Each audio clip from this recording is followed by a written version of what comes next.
Francis McKay. Come on over here, Francis. We continue with the theme of flowers. And you can read from here or just read from whatever.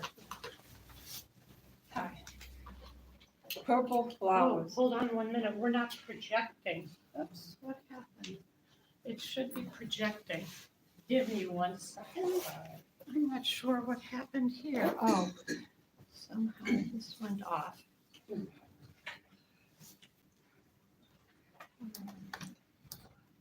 it get unplugged?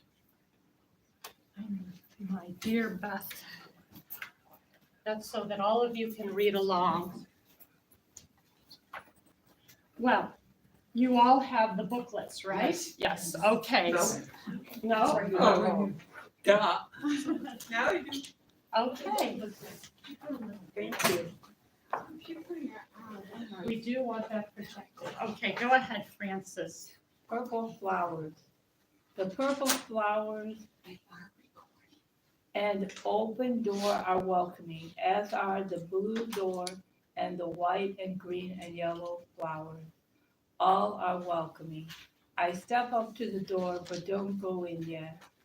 I take a deep breath and smell the flowers and peek into the glass window. All I see is the outline of a table. I walk in and find the table set for me and the other guests. It's myself waiting on me with love and compassion. She feeds me all my favorites, tuna casserole, pork chops with mushroom gravy, and a root beer float for dessert. She loves me just the way I need to be loved, and I am grateful. I thank her profusely. She responds to me with, I am always with you and always care for you. Then I walk out knowing I have received all I need.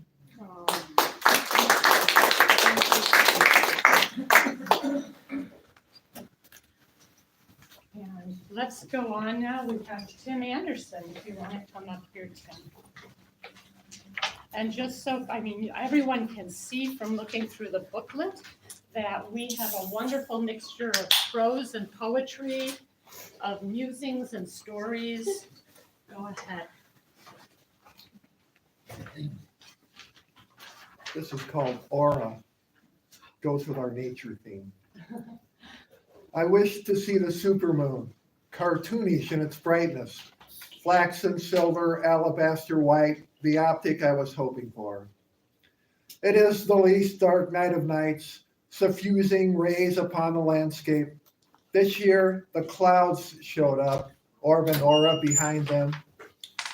Moonlight waits for clouds to shift. Till then, the sky is just another night, while those affected by full moons still wail, growl, and howl all the same. Lips are planted on unexpected lips, succumbing to the enclosing grips that full moons have. Lust surpasses sense. Deep slumber becomes a troubled sleep. The clouds depart, hearts open. Minds blank for jaded worker bees nearly comatose with the hourly burdens of horrid bosses and their dubious deadlines. A redeeming night arrives. Set aside the notion of damned by destiny. Let the spirits awaken your somnolent soul. Sing, chant, shout, whoop, answer by asking, why is it not like this more often? Thank you.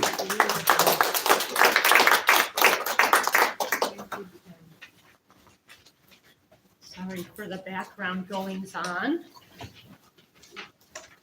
Let's continue with our next reading. Okay, and now we have, I fear Elda Zamora has not zoomed in. She submitted this piece in Spanish, and if she were here, she would read it, but I'm going to read for her my translation of it. Okay, here we go. Oops. With a baby's bottle. Okay, my kitty. I took him in when he was about 2 weeks old.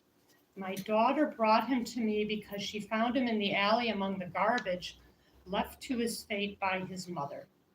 His umbilical cord was infected and still had not fallen off. His little eyes barely opened. He was so small that he fit in my hand. I took him in, nursed him, and my heart adopted him as my kitty. His name is Gato, that's cat, because it honors his race. He had a long and happy life. He wasn't an alley cat, he was an indoor cat, spoiled and above all loved. He loved us all because we were his family, and with time, he realized that he had to defend his territory and family. At every party or gathering, he let his presence be known. He would appear majestically to anyone who looked at him as if to say, "Here I am."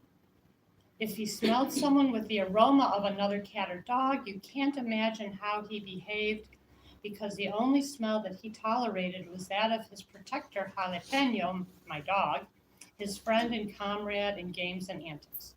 He would lie down in the middle of the hallway and no one got past him because he would reach out to scratch them. From the living room, he protected the entrance to my room because he knew that was where his human parents slept. He adopted my son as his master, but he never forgot that I was his mother, the one who fed him warm milk with a dropper and then with a baby's bottle, the one who took him to have his little paw tended to when his toes got infected and they had to amputate 2 of them. Gato lived a long and happy cat life of 14 years. Cats of his breed live to be 14 to 15. Every afternoon when I lay down in my chair to relax, he climbed into the chair with me. He hugged me and tucked his face in my chest, and I received his dose of love and hugs. But if I became too cloying, he would give me bites and scratches as if to say, "Calm down, crazy lady." His character and personality were strong and fascinating. He was a handsome cat, insolent and ferocious, but very meticulous. Last summer, he hunted baby mice. He would bring them to the foot of my bed, and there I would find them. I almost died of fright, but he looked at me proudly as if to say, "Have some food." Like a grateful son, in his mind, he was bringing a gift and food for his mother. You can't imagine how difficult it was to make the decision to have him put to sleep in order to relieve him of his suffering. For 8 days, he had stopped eating. He only drank water and with this managed to survive. Pets are truly family, and when they leave us, it hurts a lot. You suffer and you miss them. I will always remember my baby, my kitty. When I said goodbye to him, I thanked him for all that he brought to my life, for the joy, the laughter, and the antics. I also asked him to forgive me for the decision that I had to make with all the pain in my heart. But I asked him to realize that it was for his own good. I know that a lot of time will pass, but I will always remember him with love. These are souvenirs of him throughout the house: chewed up tables, some toys, his t-shirts, his Christmas caps, a Halloween costume, many photos, videos, and his summer cap. Thank you, my baby, my kitty. Farewell, Mr. Cat. I love you. Thank you to Elda. Okay, we have Diane. Diane, do you want to come up here for the mic? No? You can read it. No. Let's see. I try, see, yeah. Here, let's make it easier for you. Yay! Yeah, right in that chair. Yeah, beautiful. You see, because it's like Gunsmoke, Mr. Billings. No, I'm joking. We're all players.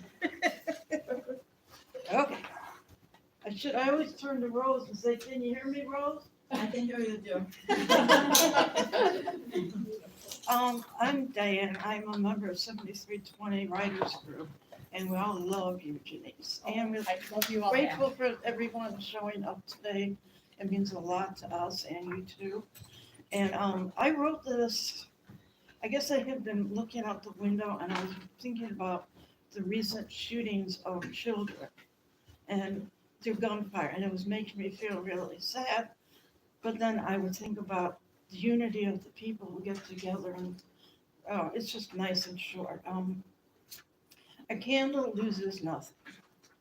I believe the more people gather together to light their candles one by one, they are sharing their spirits, love, understanding. It may help in healing, moving out of the heaviness of grief, sadness, and loss. After all the candles are lit, maybe if everyone sings together, it might lessen the grief over all the losses and lift up more joyful voices around the world to restart a belief that positive healing is possible.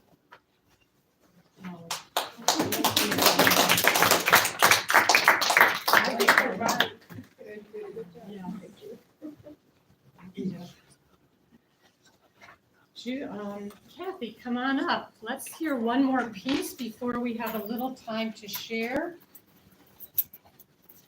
our thoughts about all this marvelous writing. Here you go.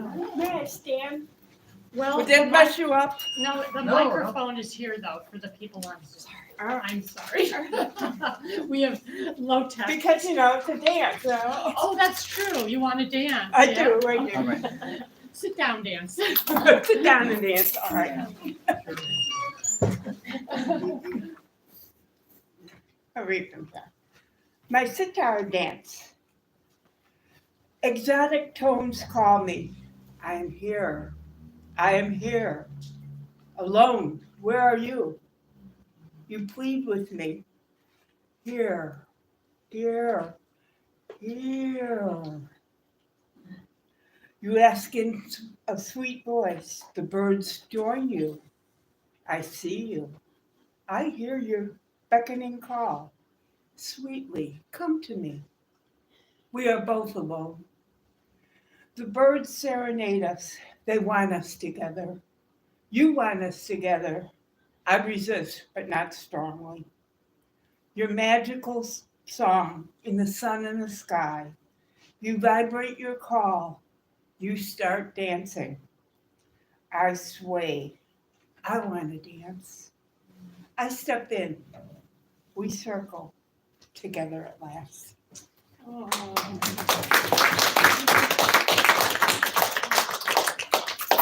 Dance, dance. So, let's just take a little bit of time to share thoughts that people have for the writers of these pieces we've heard so far. You know, whenever we do citywide readings, it's meant to be interactive, just like writing groups. Yeah, any thoughts? Yes.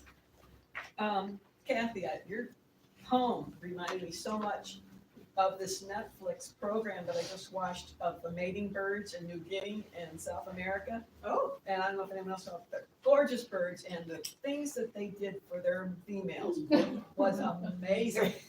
And it really fit very well with your poem.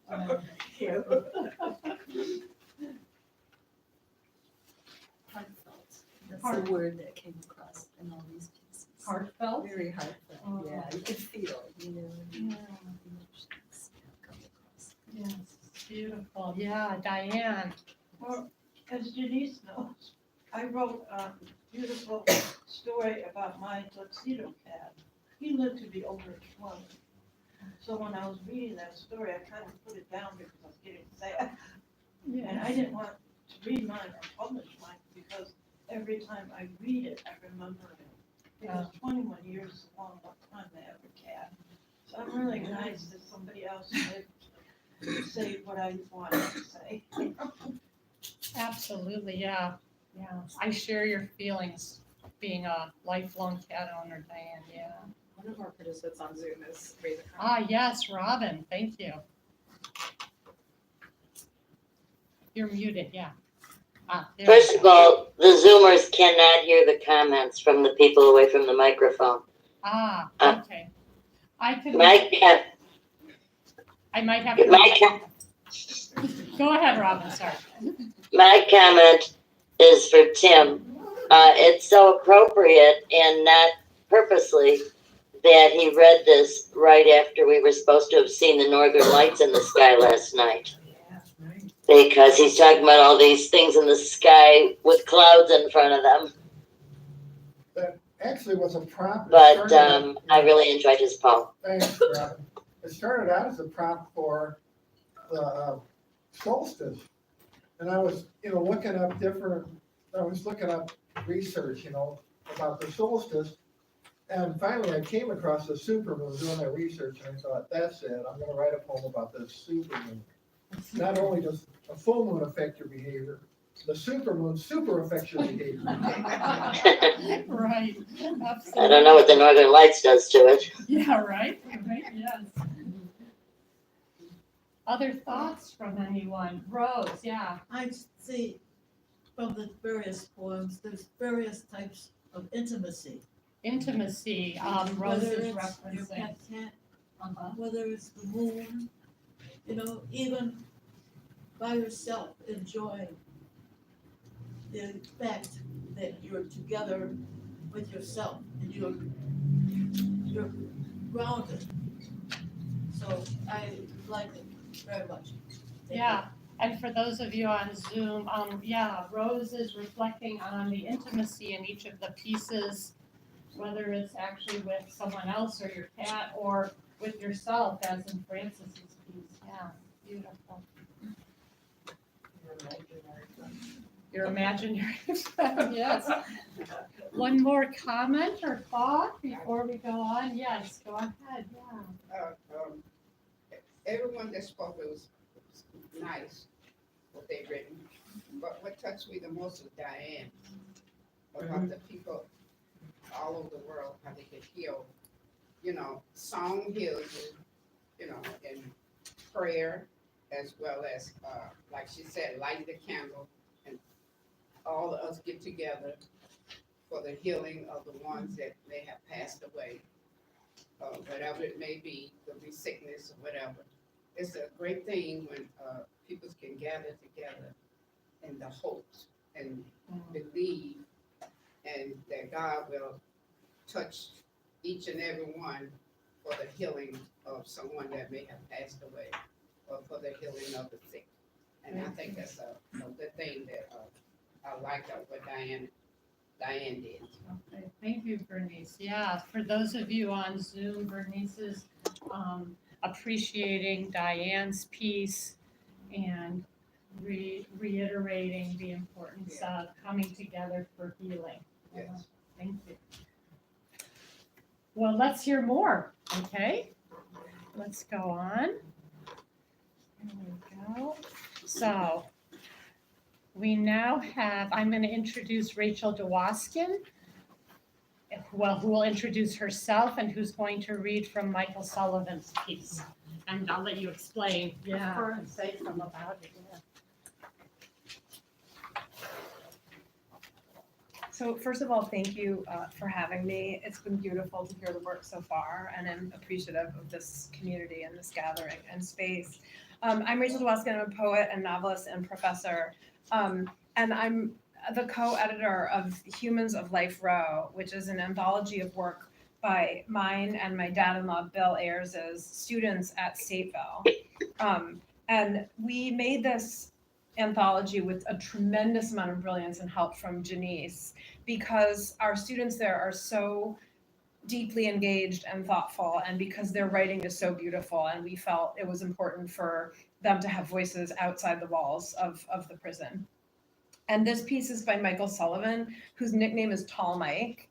And he is one of the best students I've taught in 23 years of university teaching, not just because he's creative and brilliant himself, but also because he's a teacher to all of our other students. And I'm just going to read the first couple paragraphs of his piece, which is called Riding the Bluebird by Tall Mike, Michael Sullivan. I held my head up high, posturing myself as upright as possible, and forcing a crooked smile on my face. I was attempting to prove to the guards that I was still fully human, despite being chained down like a wild animal. Do you know what time it is? I asked the guards. What time you gotta be there? One of the guards jokingly said. To the guards, as long as I was in those chains and a bright yellow jumpsuit, my life would have no value. The judicial system had infused the title convict into my skin. That high degree of authority had declared the words immoral person to be my permanent label. I didn't know how I was going to extract myself from this harsh reality, but I knew that I had to prove that I had been wrongfully convicted. Because I had been convicted of several felonies and sentenced to prison time, I was scheduled to be shipped to the infamous Joliet Maximum Security for processing. Shipped is a term correctional officers use to describe the process of transferring convicted bodies from one penal institution to another. It's a term that conjoins the ideology of institutional slavery with the ideology of the modern day penal institutions. And it's a term which, in a strange way, sanitizes the processing of human bodies. Once processed, I would be transferred to one of Illinois' maximum, medium, or minimum state prisons. I'm going to end with the next paragraph, and I just want to say that it's my great hope that at some point Tall Mike can be outside reading this work himself. I'm both embarrassed and honored to be reading his words for him. The Bluebird was our nickname for the bus responsible for the transportation of our bodies. It was a 30-foot long, all blue sweat box which seated about 40 convicted bodies. Inside this hell on wheels were 20 rows of tightly arranged, hard plastic two-seaters with a steel floor. This traumatic experience of mine occurred in the summer of 1995 when an unprecedented heat wave had struck the Midwestern United States. On the day that I was shipped, the temperature had flirted with 104 degrees and stayed a rude companion that disregarded my personal space. Before I got on the Bluebird, I was shackled from around the back of my body to the front. My feet were separately shackled. I was handcuffed in the front with an iron black box placed between the cuffs to turn my thumbs outward. It was an unnatural forced position that sent excruciating pain through both my wrists. I was then escorted on the Bluebird with 39 other individuals. My mobility was so restricted that a guard had to push me on the bus.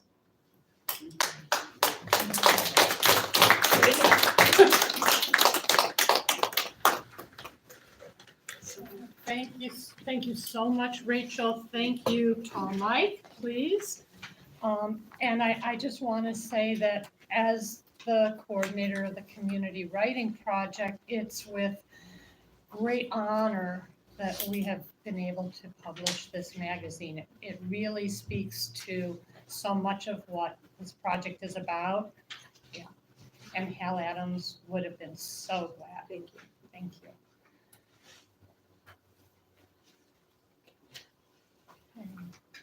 And you all have the full story. There are also magazines, complete magazines on the table. Trudy.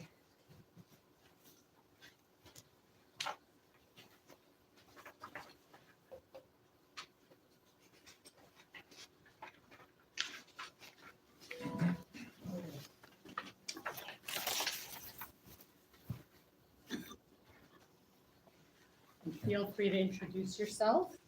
Hi, my name is Trudy Liang, and I've worked with Bill Morton at the Rogers Park Chamber of Commerce since 2017. And then in September of 2022, I moved here to Rogers Park, so now I'm an official Rogers Parker. I love doing interviews. I have programs on CAN TV, Community Unity Now, where I co-host with Bill Morton. And my show is on Mondays from 9 to about 2. And I love interviewing people. Rachel, I would love interviewing with you. There's so much to learn from you and about your program, about your students. I also came to join the writing group, the Writers of 7320. Bill and I were filming for a production piece for CAN TV, and then I so much enjoyed that spirit of writing together, sharing together, reading together. And I really wanted to join in. I got invited to join in, so here I am for a couple of weeks. This I was one of my pieces, learning to sing. I went back to school after being away from school for many years. At Wilbur Wright College, I joined chorus and Music 131 because the course description included vocal performance, which I hoped would teach me how to sing, how to project, and how to breathe. I just checked on Google.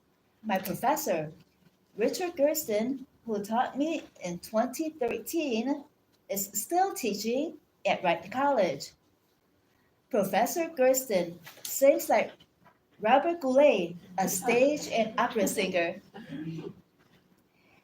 I have loved singing ever since I was a small girl and loved performing in front of a family and my classmates. Professor Gersten taught me to breathe. Music 131 started in January 2013. It did not take me years to learn how to breathe from the diaphragm. After Music 131 ended in May, I kept practicing every day, and in June, breathing and singing suddenly happened. I am still practicing as much as I can. I sing at protests and church and sing Christmas carols as a volunteer at Jewel Osco for thousands of dollars for family dinners during the holidays. Back to school in 2012 to 2013 was one of the happiest and most valuable experiences of my life. Thank you.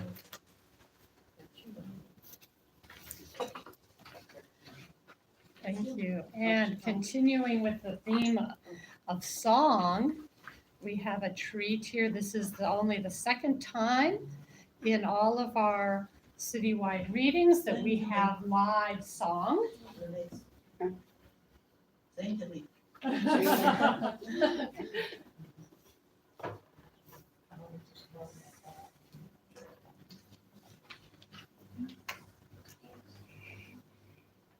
Hello, my name is Minister Bernice Lane, and I'm so glad to be here. I'm glad that I was told about this group because it's a great group, writing group to be in. And I'm going to say a short testimony. The reason why I've written this song is because in 2000, year 2000, I had a nervous breakdown, and I was very sick. And the minister came to pray for me at my bedside. And while he was praying, his last words to me was, hang on in there. Everything's going to be all right. And God touched me to write this song. Hang on in there. Everything's going to be all right. Lord, I'm going through something, and I just can't find my way. But oh Lord, you said you'll be with me each and every day. You said to hang on in there. You're gonna make everything all right. Well, Lord, I was on my sick bed, and it seemed like I just couldn't get well. But oh, Lord, you heal my body. And now, Lord, I can really tell. You said to hang on in there, Lord. You're gonna make everything alright. Lord, sometimes I'm up, Lord, and sometimes I'm down. Almost level to the ground. You said to hang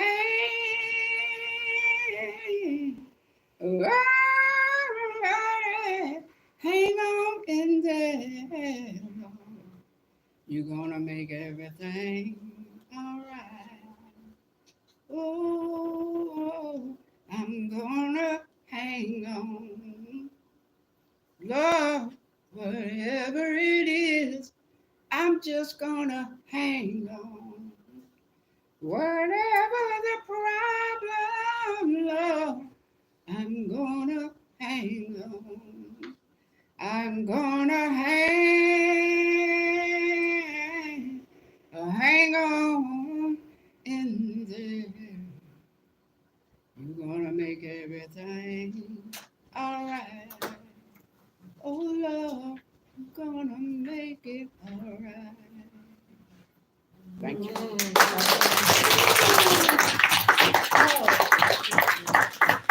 Thank you. I do need to make an announcement to the two people who submitted it. You're not in the booklet because I'd already sent it for printing, but I have you in here. Yes, absolutely. Yes. Thank you so much, Bernice. Oh, my goodness. Yes. And now we have a piece by Rose.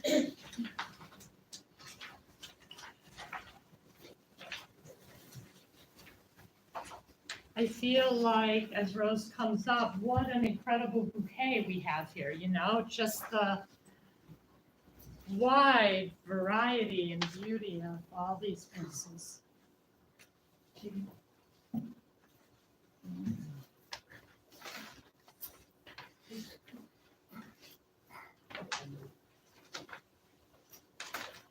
Hello there. I'm one that always has trouble organizing, but there's hope for me. I'm going to get together my categories of my life. Is it so many? How can I file them in my new cabinet? Or must I lose them in the shuffle? What is important? Need I find the IRS taxes, the receipts for my dental work, bank statements, my brother's birth certificates, my mother's pen set that she received upon retirement, a telephone call recording my last phone call to my mother, my retirement pension, my school credits, my old term papers. So many papers to sort. What was and what is essential. Oh. Keeps things simple. Make the list short. A picture of my old disreputable flame. I can't even remember his name. So, but then there's a proof of a burial plot, not his, mine. And I think that about concludes my filing for the day.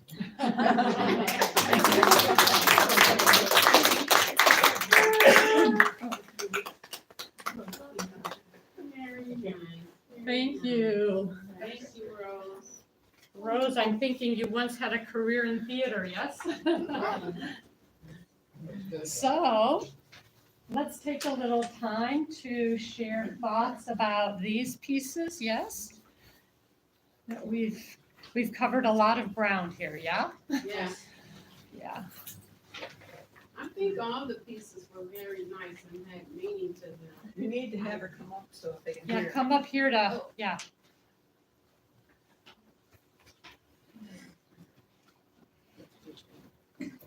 I think all the pieces were.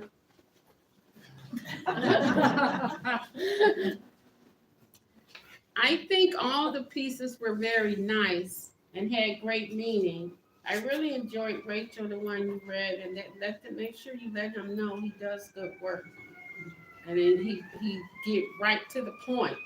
Yeah. And stuff that I didn't even seen growing up with those colors and being in that type of situation of jail or whatever. He just got right to the point and very well put it together. I enjoyed Rose's piece. I enjoyed everybody's piece. I enjoyed the music. And thanks, Janice. We really enjoy having you here. Wow, it's a gift to me.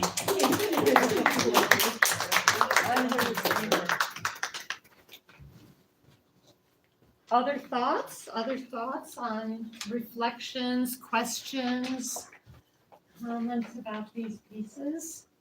Aha, yes, Robin.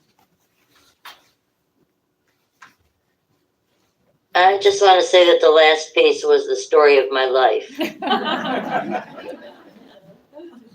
I mean, every day I've got lists, and I categorize just like that. And then I go through the list weeks later and nothing has changed. So I totally understand her. Yes, and I would like to know what became of your experience, because there was more to it, and I hope everything turned out all right, because it was very grim there for a while. Oh, for Michael Sullivan's experience, It's yes. still grim, but there's hope. I wanted to say about your piece that I found the tone of it so funny and also profound. And I thought one of the reasons that it worked so well was because the rhyme is masterful. And the rhyme, when you do the thing about like my disreputable flame, I can't remember his name. That's laugh out loud. It's a very good poem. I really liked it. And I thought your singing was like meltingly beautiful. Just beautiful. I wanted to say that thank you for taking me to church. It's about the only way I get there. I believe in God, but I don't have a strong church background at all. So thank you for that. I needed that. And then Trudy, I really, I related to you because I went back to school later in life. I was in my late 40s, so I related to your piece a lot. So and it just I feel the same way. And you put it in paper. Thank you. Thank you. So now, Trudy, that you went back to school for music, now you can sing, right? Yes, I can. Okay. Rudy sang at one of our groups, yes, she sang at one of our writing groups. It was beautiful, I'm yes. glad you did that. We may have to have a jamboree as our next sharing, yeah? Really? Yeah. Yes. Robert Goulet, eh? Yeah. Is he still teaching? Yes, yes. I checked before I wrote while I was writing this piece, and I'm so glad he's still teaching. Oh, God, maybe I'll sign up. And that can be your dance. Sure. Yeah. Any other thoughts or comments or reflections? Shall we move on? I have so many Janice? hugs to give out. Miss Bernice, I Ah, got all of you. yes, and Robin, yes, go ahead, Robin, yeah. Disembodied voice from the screen. I just wanted to ask if you're checking to see if other Zoom people are waiting to get in. I don't have to let them in, they can just come in, yeah. Oh, I know some okay. people were gonna Zoom in late, in the later part, they had something earlier. Thanks though, Robin, yeah. Yeah, Okay, thanks. yeah. Okay, wonderful. Do people feel like you need a little break, or shall we just continue? Continue on? Continue on. Okay, wonderful. Okay, Carolyn, come on up. I guess that's me. Yes, that is you. And I am definitely gonna try to talk loud. Rose always telling me, I can't hear, I can't hear. Everyone complains, so I'm trying to do better, you guys. Okay, my name is Carolyn Hatchett. Good afternoon, everyone. I'm a Good afternoon. Good afternoon. I'm a member of the great creative writing group at 7320 North Sheridan. My piece is Imani, which meaning faith from my understanding. And that came about because we had a program, I think it's one of the religious, but I was into writing something. That's something Janice had brought in, and we was doing a project. So I kind of picked that one out, which means faith. Yeah, we were doing that for Kwanzaa. Kwanzaa, Looking right, at the right, different right, right. colors of Kwanzaa. Kwanzaa. Faith is part of my daily living, like my faith in God, or the belief of knowing everything is going to be all right. Because without faith, it would be hard to manage a lot of things in life, like dealing with medical issues and other ideas, things that happen to us in life. And knowing if I do my part by making my appointments, but I don't see the evidence right away, we must keep the faith, which I try to do often.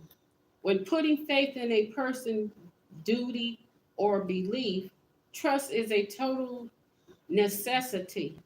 I find it's hard to have faith in politicians because they say something and don't keep their word. But when my faith in God, but with my faith in God, I see positive things happening every day. And my last part that I added on, and you might not see it there, faith is the substance of things hoped for and the evidence of things not seen. Taken from Hebrew 11:1. That is my piece, faith. So may all of us continue to keep the faith and continue to give Janice the encouraging way that she has to come on and continue to teach the class, and welcome everybody that wants to join the 7320 Sheridan Creative Writing Group. Thank you.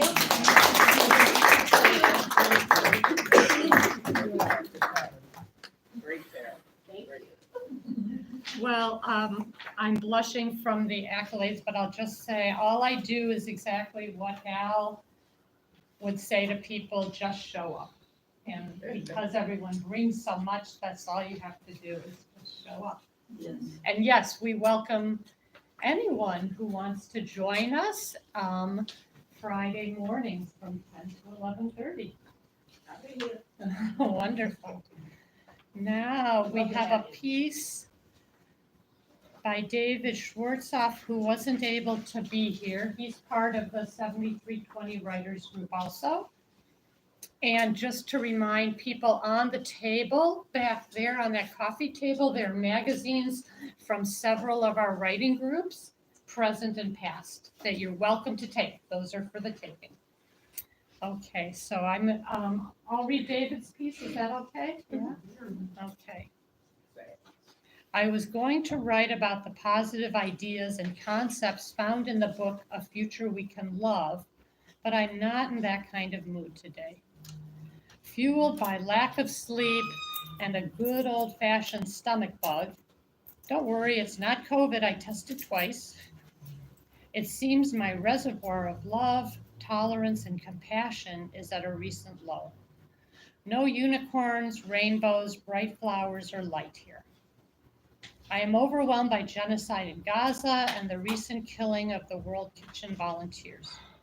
The continued existence of an independent Ukraine seems in doubt as the House Republicans continue to demonstrate their incompetence by withholding funding. Meanwhile, the presidential campaign is in full swing, and that means longer doses of the insufferable Donald Trump. And how about a feel-good movie? The Civil War opens to great reviews, but that may be too close to reality for my enjoyment.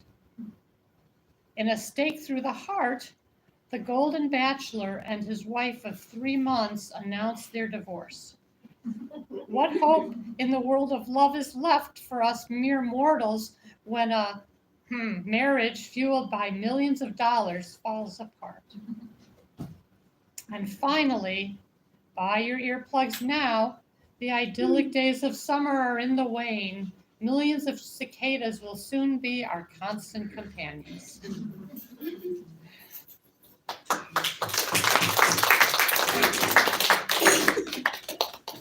And now we have another piece by Dave Fleischman, who also could not be here. Maybe someone else would like to come read his. Who's a good haiku reader who would like to read his 10 haiku series? Anyone? Lots of volunteers. No, lots of volunteers. Well, I'll read it. Yeah, okay, come on up, Connie. You have a great reading voice, wonderful, everybody. It's wonderful, wonderful. Get out of my own head for a while. There you go, this'll do it. I have not read this ahead, so forgive me, or don't, I don't care. I'm just glad to be here. You can do it, Diane. Oh, I can see myself. 10 haiku on diversity. Diversity is everything in all our lives. It can't be ignored. Diverse elements combine and interact to form the universe. There is no such thing in any part of our world that's pure or perfect. We can only gain if we can, but recognize the strength of mixing. Differences are just differences and nothing more, not flaws or mistakes. I like that. Value and goodwill to all others around you strengthen everyone. When diversity is sought out, it will add to the richness of life. Find diversity in race, age, culture, gender, religion, skills, and find diversity in education, careers, the list infinite. The alternative to diversity, sadly, is just extinction.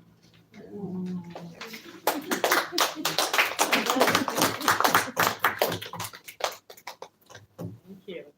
Wonderfully read, wonderfully read.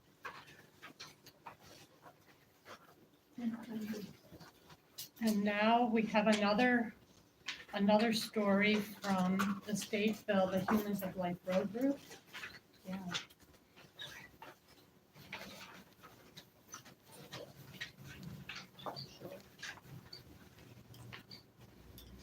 Hi again. This story is by my student Victor Bandala Martinez, who, when we started the course at Stateville, which is called Writing Our Lives, was so shy and so afraid that he didn't have enough to say or didn't have the skills to write. And watching him find his voice and find his confidence over the year of our class was one of the most profound teaching experiences of my life. I'm actually just going to read the second half. This is about the night that he left Mexico for the US, and it's called Farewell Party.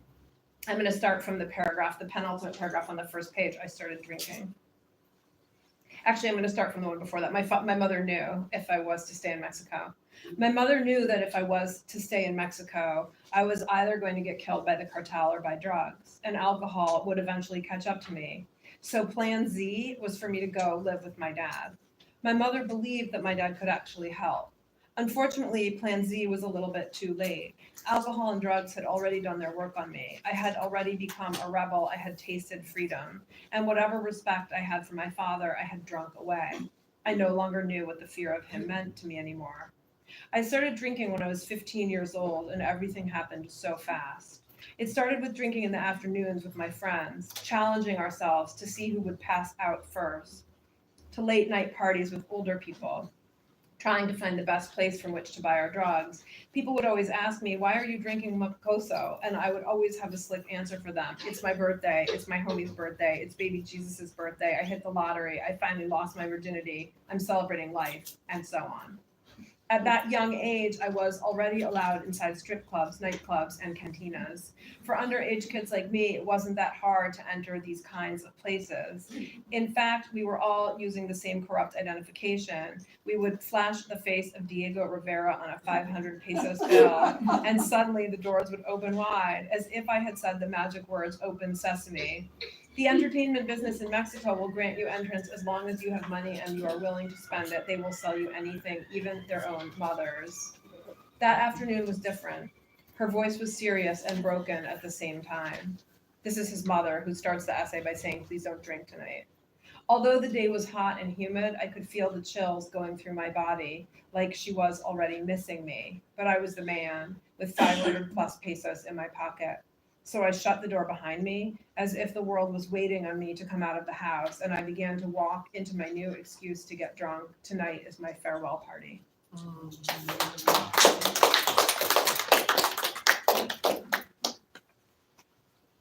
Thank you so much. Here's Lynn coming in to join us.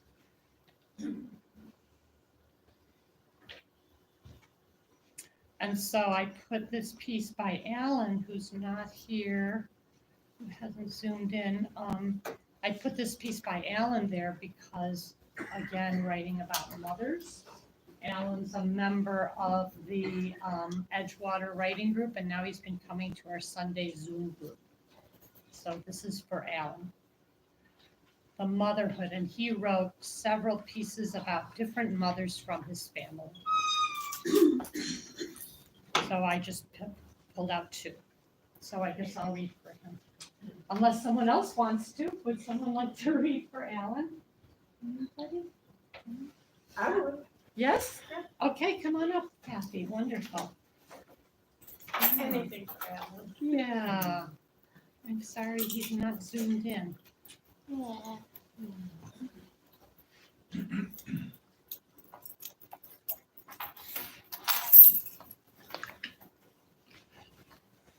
The motherhood.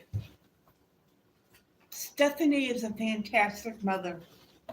Stephanie is a fantastic mother who has two children who are fantastic. Stephanie got Bailey Chase on her lap, who loves his mother, who is the one who loves her son. She is as close to him as possible. Stephanie is the one who was there when they were sick, who was there when they were hungry, when Stephanie fed them and disciplined them. Every time she helps them, the one who has a heart is Stephanie. Stephanie is the one who cares about Bailey Chase. It really means something to her because it's her children. She is the one who makes sure everything is all right. Angela is a great mother. Angela is a great mother who's doing great things for her three sons, who is a great person, who is working hard being a nurse, who raises three children at home, Donnell, Craig, Preston, who is always great to her always. Angela is the one who is great when she helps her three children, who care about her, who love her. When she keeps a smile on her, being a mother, she teaches. She tells them something. They will listen to her. Being a great mother who looked at them growing up. Angela is the one who feeds them. Then Preston won his soccer game. Then Craig loves to work as a truck driver.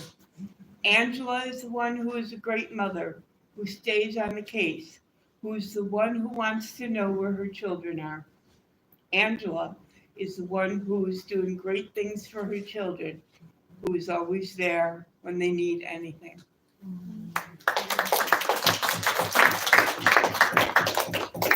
Thank you. Thank you, Alan. Tell Alan writes about his family, his big, wonderful family. So before we go on, because our time's pretty good, why don't we chat about these pieces that we've just heard, Alan, and hearing from Victor and Dave, the two Daves, and Carolyn. Any thoughts, comments, questions? I like David's haikus, I especially like the one that ends with the word and. And then it just goes into the next haiku. That Yes, gives me ideas. yes, yes. Yeah, Dave, I know Dave is in the Edgewater group. And when I was facilitating that group with Katie, who now runs that group beautifully, he hadn't started writing haikus. And once he discovered them, it's like it was a match made in heaven. Yeah. Well, he seems quite serious since he has a copyright. Yes, he started his own website. Yes, yes, exactly. Yeah. You had some other ones. Did you want to make a Yes, comment? Yes, Yes, please. Come on. Rachel, I think that Victor's Come piece. over here so Okay. others can hear. Yeah. Okay. Rachel, I think that Victor's piece was really profound, especially when you introduced him as one of your shyest students.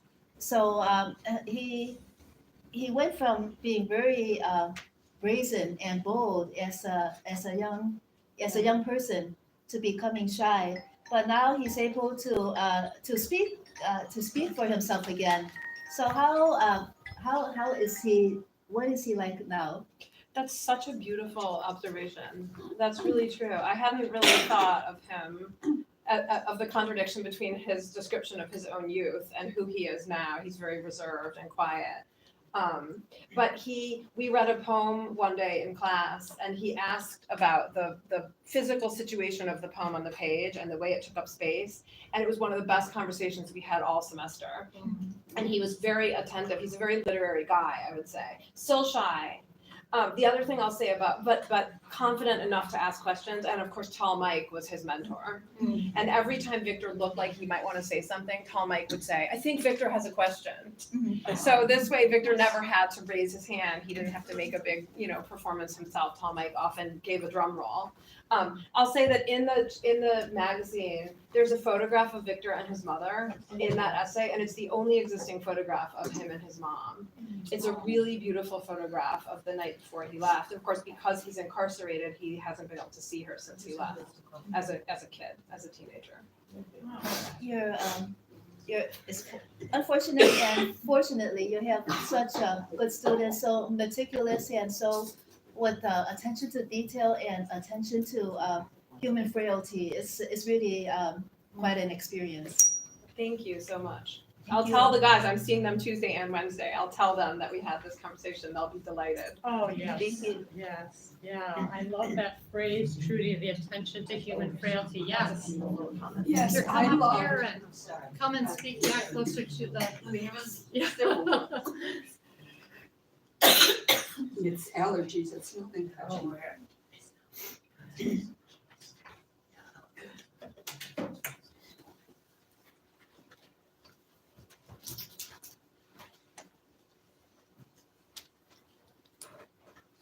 I love Victor's comments about when they were teens and having alcohol, getting into clubs and all this stuff, that they used the fake ID of Diego Rivera.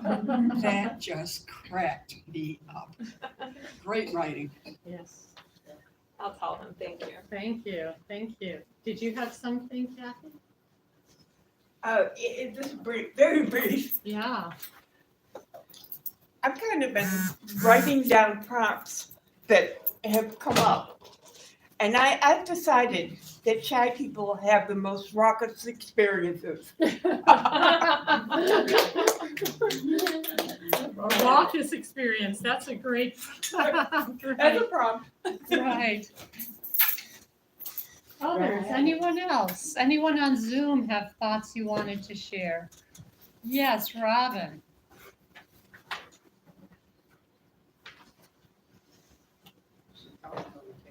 Just be sure to, there she goes, yeah. Yeah, I couldn't unmute.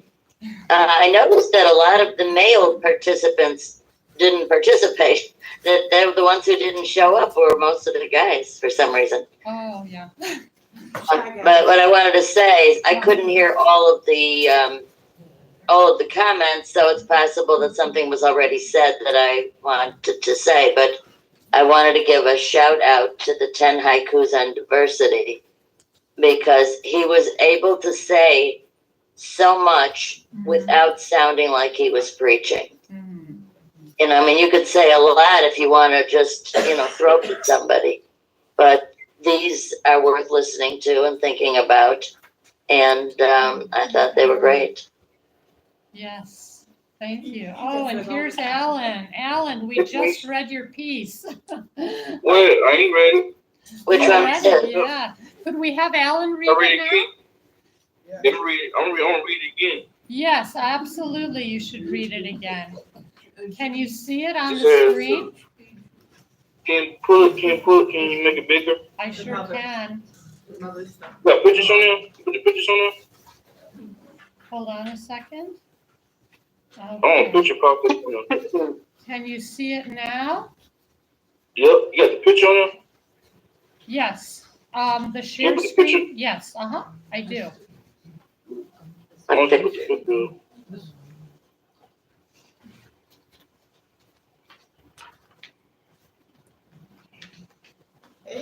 Are you able to see that? No, I want to see the pictures. I want to show you the picture of it.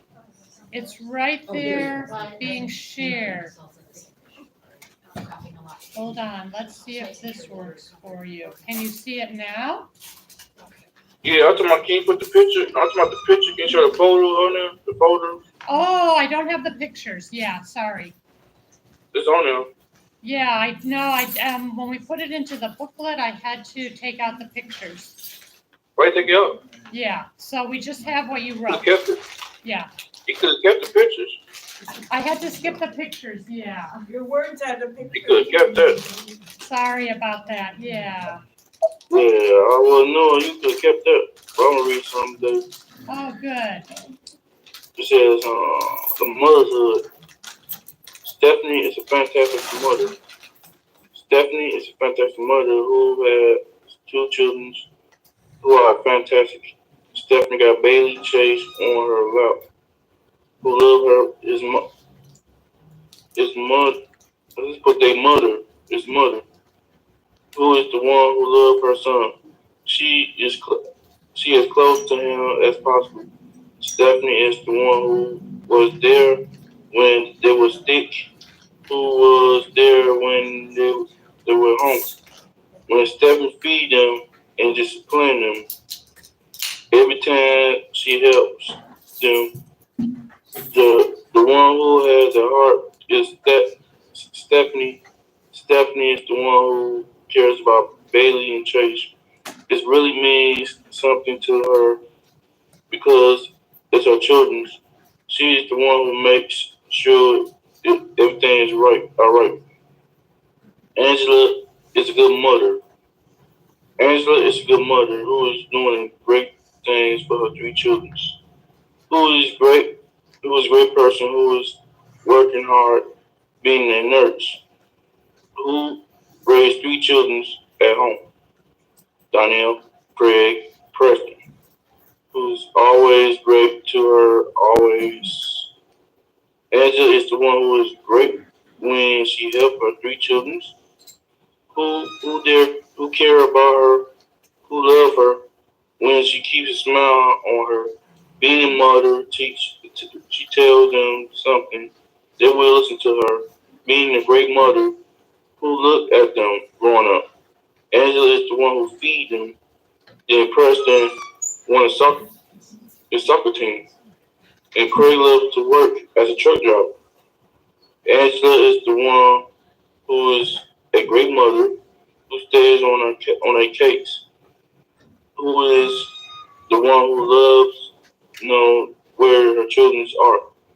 Angela is the one who is doing great things for her children, who is always there when she needs anything. Anything else? That's it. Well, that's it. That's it. That's it. That's beautiful. That's beautiful. We're so glad you were able to actually read your own work. I don't know if anyone has thoughts that they want to share. for Alan's pieces? Anybody? Yes. Alan's piece is perfect for Mother's Day. Yeah. Perfect for Mother's Day, Alan. Yup. It's Mother's Day coming on. Yes, beautiful. Yes, and yeah, maybe we'll include all of them in the magazine. Yes. You can? Oh, thank you. Yeah. That would be I great. did it through, that'd be good. Yeah, that would be great with the pictures, for sure, because it's Yeah. such a great collection. Yeah. That's 34. There, I know there were like 5, right? Yeah. Right, 34. Ah, okay. Yeah, on my essay here. Oh, page 34. Yeah, yeah. Mm-hmm. It's really becoming a book. Yeah, I know. Beautiful. Mm-hmm. Wow. Let's go. I did one. I'm gonna tell you this, Jermaine. I did one the other day, right? So my writing, whoever helped me just book, it came out good. His name is Alan has been a writer. Alan has got a big family. Yes. So the lady who put it all together, it became a book. Oh. I ain't got to worry about publishing nothing because it costs too much money. Oh. Well, fortunately, when we publish our magazines, they're free, so that everyone can have them. And now, Bill, it's your turn. My So turn. we're gonna move along. Thank you, Alan. We're gonna keep I'll let you moving know along. Okay. You can post up on some on Right Magazine. When it coming anyway? It's coming in the next couple of weeks. Yeah. Oh, keep it posting up. Yep. Close. Yeah. Oops. Let me. You get my address. Yes, you got it. Okay, Bill, so we'll hear a few more now. Oh, no. I should. Go ahead. Please, yeah. Hello, everyone. Hey, Bill. All right. I'm Bill Morton. I've been in the neighborhood for many, many years, and this is about trying something new. Oh, it's right here. I've been many places around the world. Singapore, Hong Kong, Dubai, Australia, but I never had a camera. I could never record my adventures. Wait, hold on 1 second. Excuse me. Let's get settled, yeah. I love having all these people finally in. It's wonderful, yeah. We're getting crazy. Oh, this is great. Beautiful. Yeah. Okay, yeah. More the merrier. Okay. Am I not on the screen? I don't know. Never had a camera. You are. Am I on the screen? Okay. Yeah, you are. I am. I- Okay. That's I good. see you. Hello. All right, great. There we are. There you are. All right. So this is about trying something new, and it's kind of a full circle thing. I've been many places around the world: Singapore, Hong Kong, Dubai, Australia, but I never had a camera. I could never record my adventures, see my younger self in action. I wanted to record videos.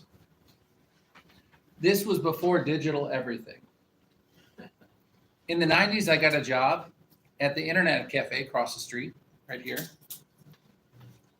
I learned the internet, webcams, creating websites, eventually owned a digital camera, then used cell phones and recorded to YouTube. And full circle now, I'm recording this event, which will be aired on CAN TV, and it will be on, the audio will be on WZRD 88.3 FM. So now I've got my technology, and now I'm willing to help other people record their memories. And now you recorded too. Now I recorded myself too. Yes. Wonderful, wonderful. Thank you. And now we have, this is not in the booklet, it was a late breaking edition. Helena? Breaking news. Oh, she is in the book club. Oh, good. Oh, you're in there. Good, good, good. Come on up. I thought. Yeah, can you squeeze in? Let's see. I'll tell you what we'll do.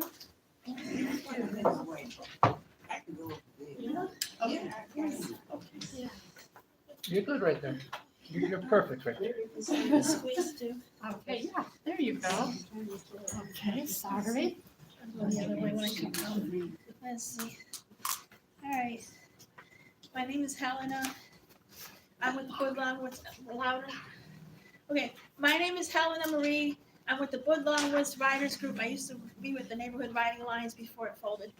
And this is the poem I'm reading. It's called The World in Which We Live. It is sad that we live in a world where active shooter drills are necessary. It's a world where we teach young children to barricade doors and hide behind overturned desks. It's a world where we fear everything. There are headlines in the news. What to do if you are carjacked? Is it unsafe to go for a drive now? To feel the wind in your hair as you cruise down the street with your windows down behind the wheel? You may be shot or maimed for having anything of value. Yeah, I put on her Zoom. Or But I simply gotta just go. trying to Great brag. phone set. I have to save the date. Are you did? It's really Somebody's- true. Yeah. Is there somebody here who's not on mute? Yeah, there we go. Okay. Hold on. Let's get that over, We'll start start over. over. Yeah. Okay. Hold on a minute. Yes, please, go ahead. That really killed my groove. Let me try again. Start from the beginning. Okay. Start from the beginning, yes. Okay. This is the world in which we live. Okay. It is sad that we live in a world where active shooter drills are necessary. It's a world where we teach young children to barricade doors and hide behind overturned desks. It's a world where we fear everything. There are headlines in the news. What to do if you are carjacked? Is it unsafe to go for a drive now? To feel the wind in your hair as you cruise down the street with your windows down behind the wheel? You may be shot or maimed for having anything of value, or simply just drawing a breath, because the whole world had gone crazy, or has it always been this way?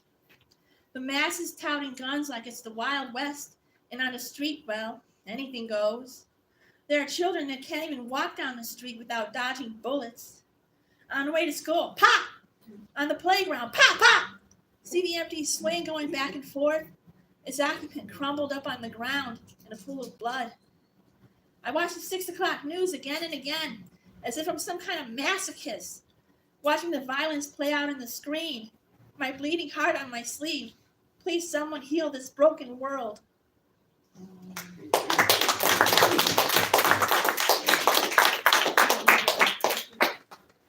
Thank you so much for that. I have to say, I'm sure others are feeling this just again, the breadth and depth of topics and ways of expressing so much. It's just, thank you all as we continue on. One quick editorial comment. Helena mentioned that she was with the Neighborhood Writing Alliance before it folded. And so just a bit of history that the community writing project, so the first iteration, the roots of this was the Journal of Ordinary Thought that Hal Adams started back at UIC. And then the Journal of Ordinary Thought continued to be put out as the title of the magazine when the Neighborhood Writing Alliance was formed.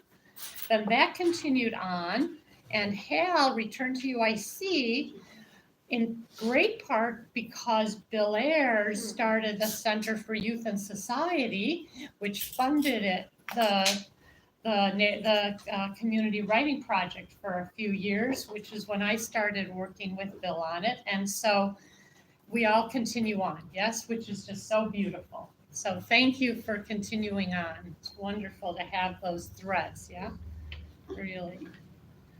And now we have Sheila.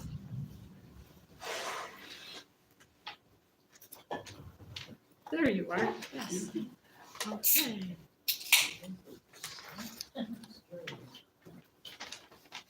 Hi, I'm Sheila A. Donovan, and I thought I was going to be at, I'm a member of Budlong Writers. And, excuse me, I thought I was going to be at my great niece's graduation party today, so I didn't plan to come. And then I realized it's next weekend, so last minute, I wrote something. I wrote this just yesterday and sent it in. And I've made a couple of minor changes in the writing this morning. And this is because of all the obnoxious ads about deodorant all over your body. You stink. Start your day the paranoid way. You stink from head to foot. That's what all those crazy ads say, to rake in all that loot. Your underarms are just a start. Spread it beneath your breasts. Then go down to your private parts. It's not time for you to rest. Your butt needs deodorizing. Rub deeply in the crack. Deodorant supersizing for feet from front to back. Don't tell women that they smell sour when men smell worse than them. It is beyond the deadline hour for ads to target men. Yes, ma'am.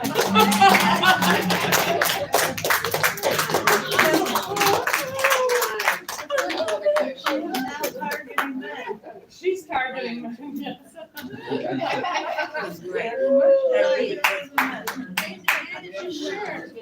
Apologies to the men in the group. Who all smell very nice right now. I'd say we all smell beautiful right now. Okay, Donna. Yeah, you're up. Oh, I'm up? Yeah. Okay.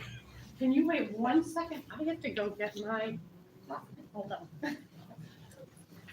Well, I'll get situated while she's getting situated. Great.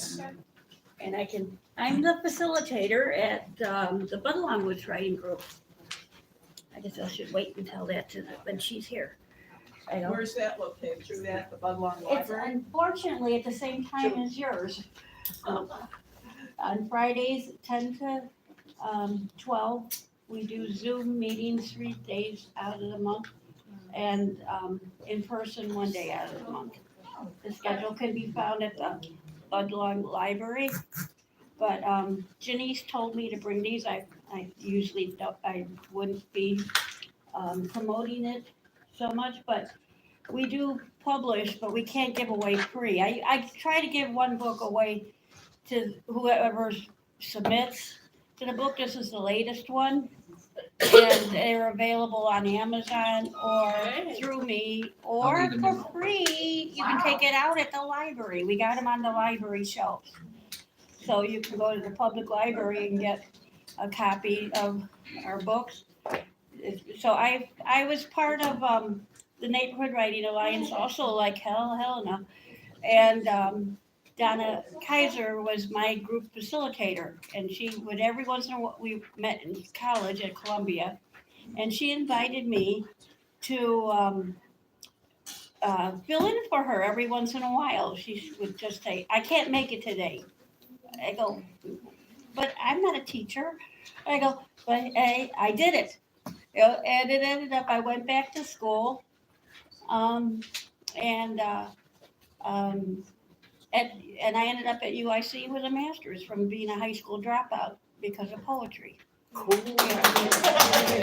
I heard poetry in a bar at a place called Weeds, and I died laughing, and it ended up just kept writing, and you had to read something different every week, or so I kept going, and before you know it, it took me back to school. And the Neighborhood Writing Alliance, where every person is a philosopher, everybody's got something to say. So, and you have Donna Kaiser's writing up here, Janice. Oh, I let me get yours. Donna, I mean, I could read it No. for her. I would be, happy to. I think her family kidnapped her today for Mother's Day Which early. often happens. Oops, and this is in there twice. Okay, here you are. Okay, Okay.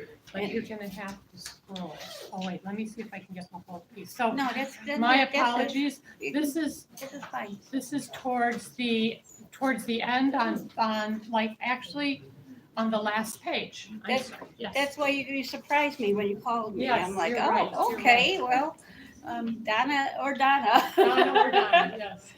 So I used to call us the double Ds when we first published the book for the Columbia College. We did the first book I ever published was for a student group at Columbia College, and so that's how I learned how to do it there. And so this is called an abstract reality. Okay.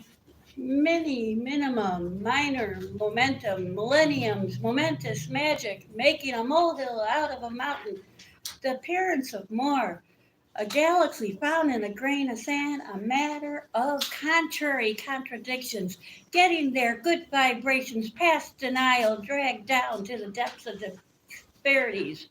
While Magic Mike is making his moves and a spy balloon floats by miles high to the tune of Miles Davis's sax. Come blow your horn, Gabriel. Open those pearly gates. Find those classified papers. Secret Service man, service me. Find the spot that X marks before the doomsday clock. Minutes run faster than the sands in the hourglass while mountains of ice crack, leaving polar bears floating. Evolution of a species. Will he grow gills? Will the sun disappear? Will the mole take over the groundhog's job? The shadows of the mountain reaches further every day, and futures of the life I know, at least the state of what I think of being, becomes smaller every minute, every day. The shadow looms larger. We will not even know when the atomic blast kabooms. X-rayed skeletons leave their shadows, outlines left on the sidewalks, atmospheric conditions carried electric dust over the skyscrapers, past mountains, over field and forest. And this cosmic dust puts the final ice on the cake for the wake of planet Earth. Ooh.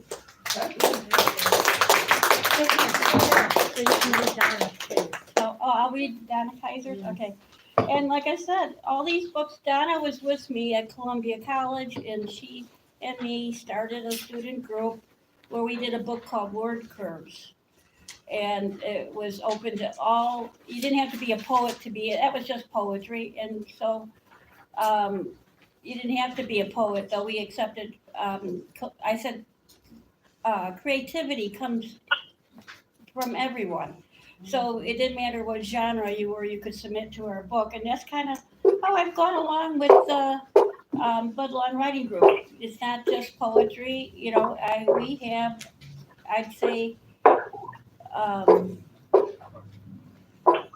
lot of memoir writers and fantasy writers. You know, it's really, really a wonderful experience. So is this Donna's? So let me get you Donna's. Those of you who are on Zoom, please be sure to mute yourselves.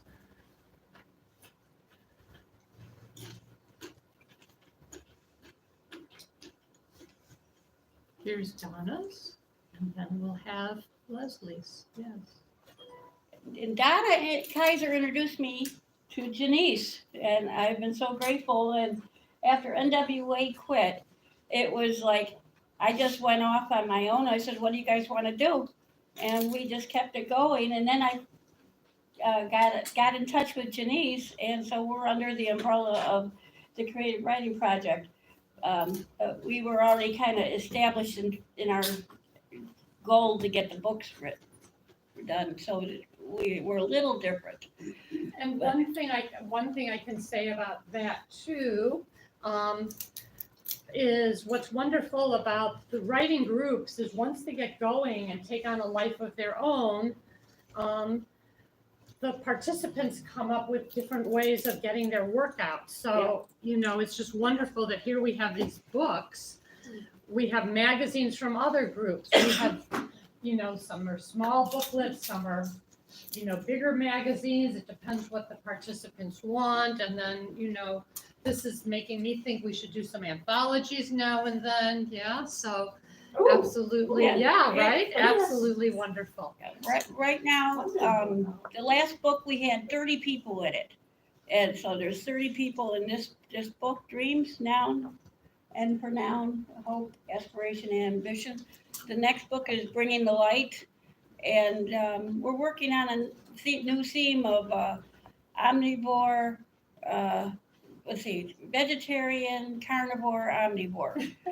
Because people were talking about what foods they eat and also their pets. So I figure it would cover both topics. I try to give all-inclusive themes to work towards, and that we like love, death, and everything in between was the title of during the COVID time, and so everything was covered. So that's how we try to do it. So Donna Kaiser, away from here is my destination. Kafka. Destination is only a word, like because is only a word. Because is not a reason, and destination is not a place. We are always reaching one, and then headed to another. Keep it simple, stupid. It's only the journey, nothing more, nothing less. The here, the now, the moment of breath, the second, the budding that will bloom, that we may not experience. The budding is sufficient. The laughter of a child who will grow, that we may not experience. The laughter is sufficient. The scent of a barbecue sizzle, that we might not experience. The scent is sufficient. Enjoyment and lessons we miss until it's almost too late to grasp the life that surrounds us. In the moment, the second, because destination is only a word, until the final, which is far away from here. Oh, but did Donna justice? Oh, beautiful. We miss her. Anyway. Yes. Thank you. Thanks so much. Wonderful. So Leslie, you're up. Okay. Yeah. Let me again make sure this is- okay. As Leslie gets here, I want to just give a shout out to Natalie Salmon House for hosting this, and to Beth LaBrosse, who works wonders with programming here. Thank you so much, and to the wonderful writers here who have welcomed us to have this beautiful event here. All right, good afternoon. My name is Leslie Fruman, and I am part of the 7320 Writers Group that meets here at Natalie Salmon House on Friday mornings at 10 o'clock. My essay is about my mother in honor of Mother's Day. It's entitled My Mother. My mother was a very independent woman. She went to school during World War II. After she graduated, she traveled to occupied Germany and Japan, which were occupied by the U.S. military. She taught the children of American servicemen stationed in those countries. She was very adventurous. She always wanted to be informed about the world around her. When she read, it was always nonfiction. She loved the arts and instilled this love in me. She especially loved the classics and always took us to museums and to Ravinia Park, which is a music park with a summer music festival. We lived 1 block from Ravinia Park, so we went there often. I also remember going to museums on many winter Sundays. Anything educational appealed to my mother. My mother loved the Chicago Symphony Orchestra and took us to see their performances. She was an accomplished amateur musician and played the piano at the Highland Park Senior Center. She also attended the senior center for many lectures. I went with her to some of them. My mother loved to travel. She went on many elder hostel adventures, 89 to be exact. That must have been a record. Elder hostel is where a group of seniors get together and go on a trip where they work on a project. An example would be when she sailed an old-fashioned wooden ship called a tall ship off the coast of Maine. She also went to India and rode an elephant, went skiing in Alaska, cycling in the Loire Valley in France, and went on a llama trek. She was never still. I was glad she was able to do all of this. She was a great lady and lived to be 91. Inspiring. Yeah. Yes, Never a dull moment. never a dull moment.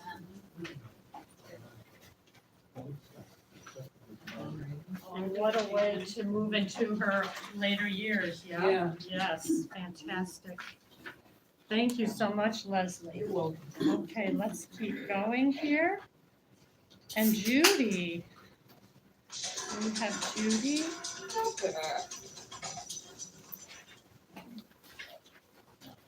Let me see if I can work this so that you can see all of it. Hold on.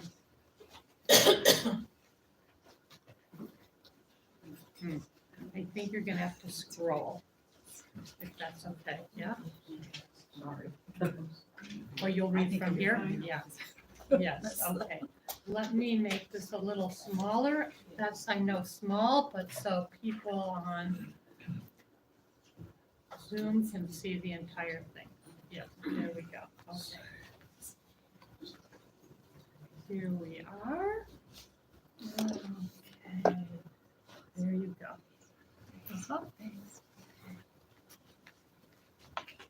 I am with the Sunday Zoom meeting. Hello, I'm with the Sunday Zoom meeting with Janice, and this poem is titled Gratitude. Sorry?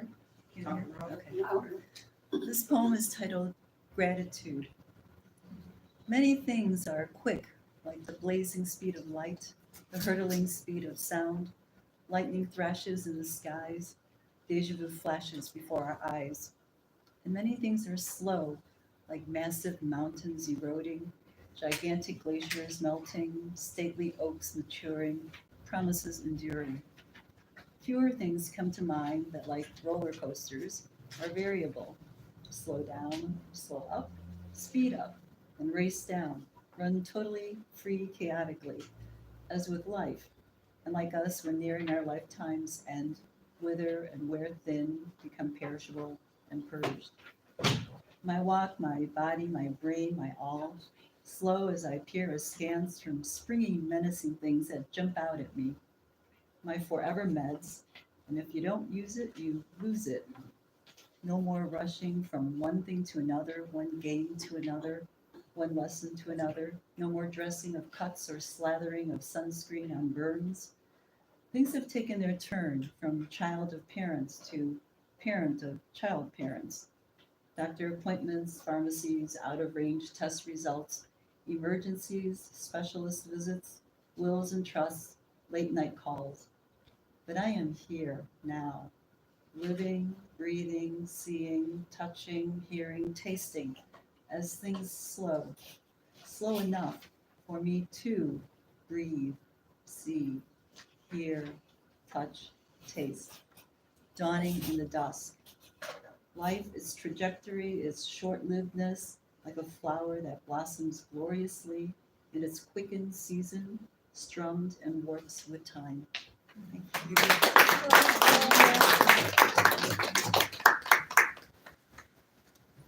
I'm trying to get our Zoom to another participant who'd like to zoom in and read. Let's see, and Robin, we have your story about the teapot.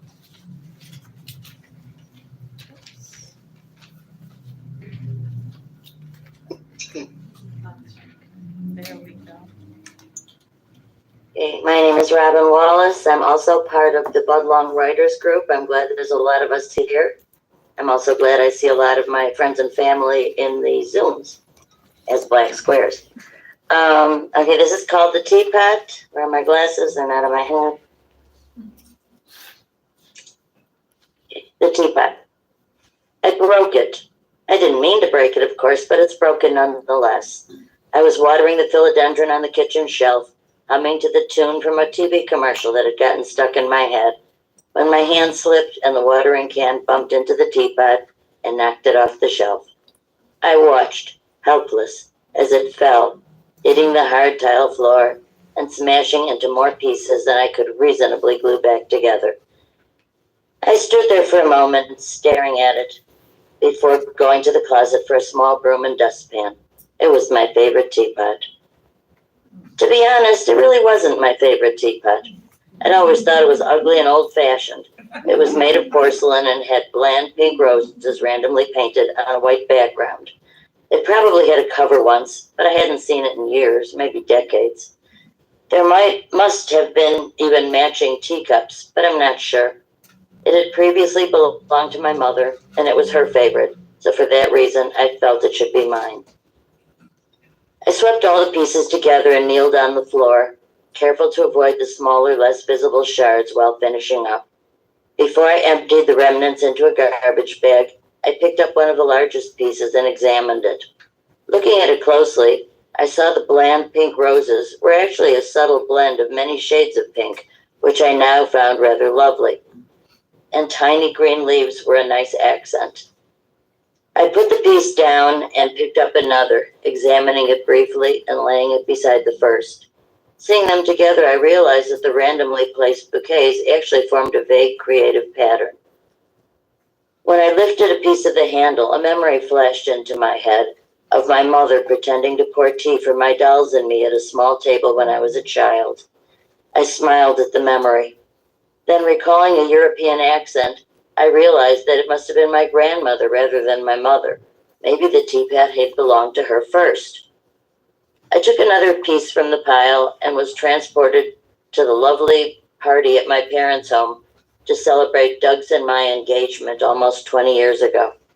My mother poured the tea into matching teacups and, oh, so there were matching teacups. Where are they now? My relatives were not alcohol drinkers, and I laughed now, recalling how everyone had raised their teacups to toast us. I rescued one more large piece from where it laid on the dustpan like common trash, and remembered my mother in her last days when she took me aside to tell me that she wanted to be sure that I would take the teapot after she was gone. I thanked her graciously, while secretly rolling my eyes at the ugly vessel. But now that memory brought a tear to my eye. I cleaned up all the tiny pieces that had once been a teapot and put the larger pieces in a zippered plastic bag. I went to the garage to get a shovel and then summoned my family to the backyard, where they watched in silence as I buried the bag beneath my favorite tree.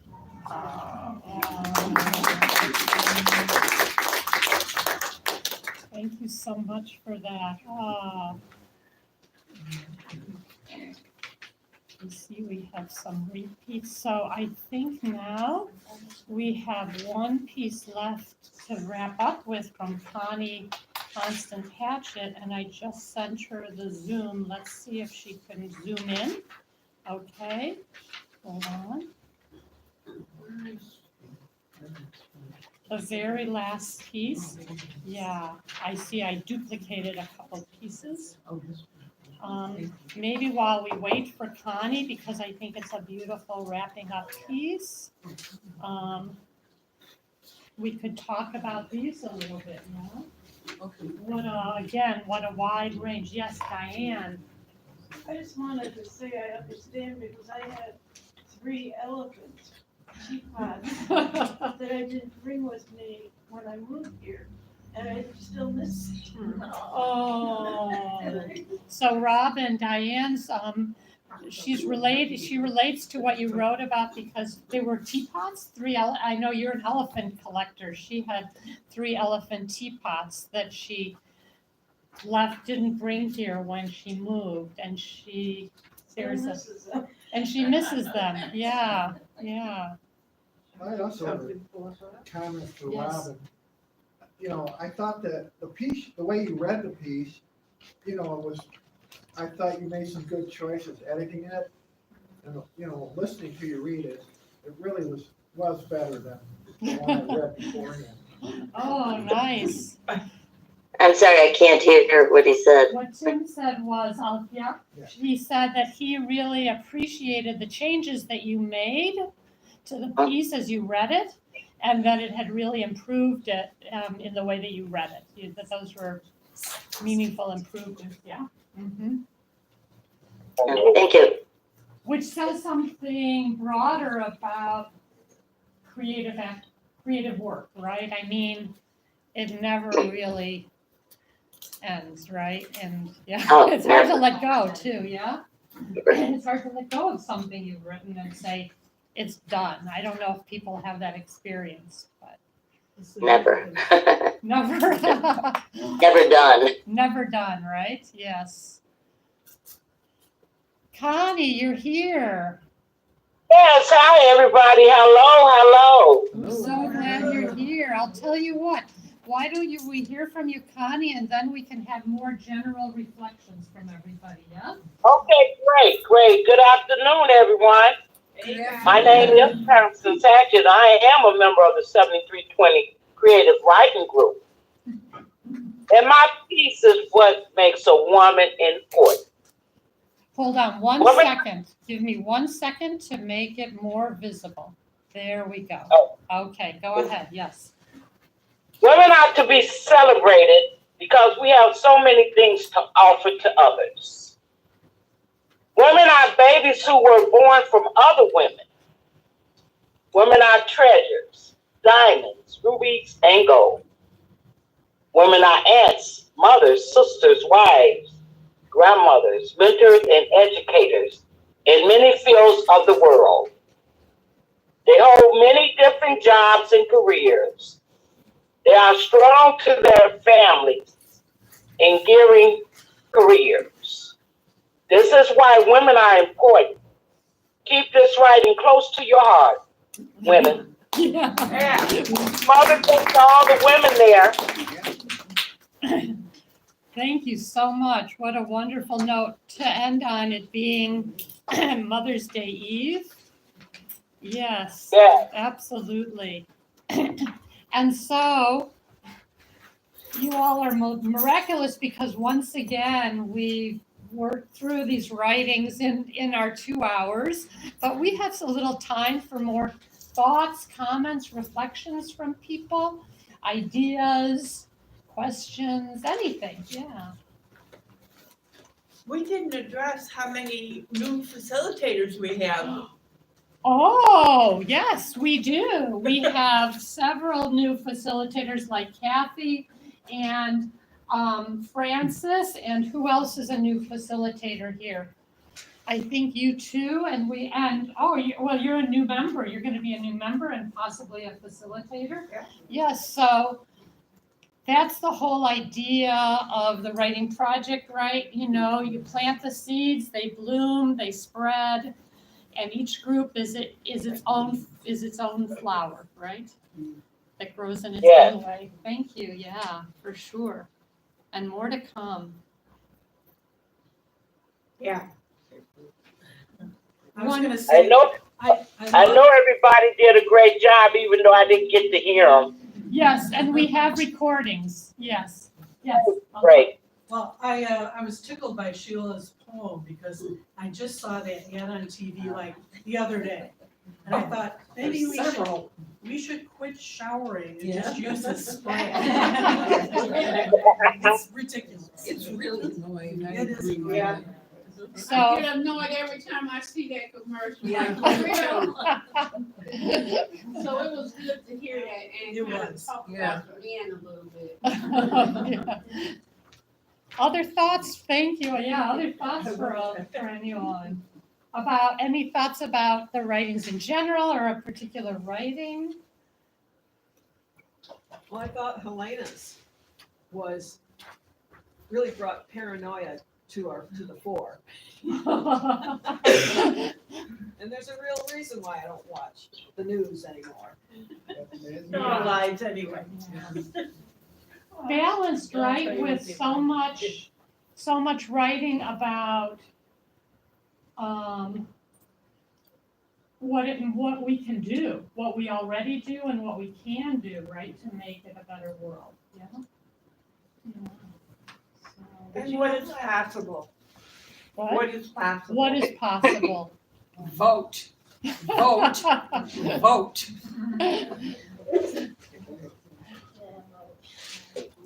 Someone else was gonna say something. She was gonna say something. Ah, yes. You know something now? First of all, I want to say I really enjoyed coming in here. It took me completely by surprise. These women and men are talented. You know, really talented. And it makes me feel good. Can you say that louder? She's saying that the women and men here are really talented and you appreciate that, it makes you feel good. Can you introduce yourself? My name is Esther Wynn. I live across the levee. Oh, across the street. Oh, wonderful, wonderful. Great to have you and you know where to find us. Yes. Who is that? This is, your name again is? Esther. Esther. I want to say. Okay, she came with Rose there?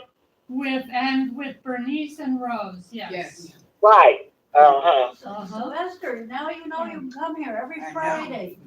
Every Friday. I know who she is. Because everybody's a philosopher, everybody's got something to say, so you just tell your story on paper, that's all you gotta do. You the same way you talk to somebody, you put it down on paper. Well, and I'll tell you, we've had writing groups, we still do, that include people who aren't necessarily comfortable putting things down on paper, so they dictate it to someone else or they record it and we transcribe it. With all this technology, right, Bill? With all this technology, we can get people's stories down and get them out into the world, right, like this. Thank you. Anyone else? Yes, Judy. If I can quote actually from David's haiku. Yes. Diverse elements combine and interact to form the universe. We should have you sit in front of, so the people can hear you. Come on up and. Here, let me put this back up here. You're the next contestant on the Price is Right.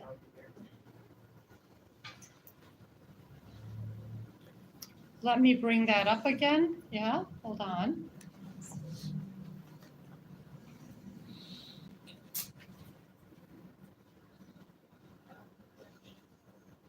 Okay, from David's piece, yes?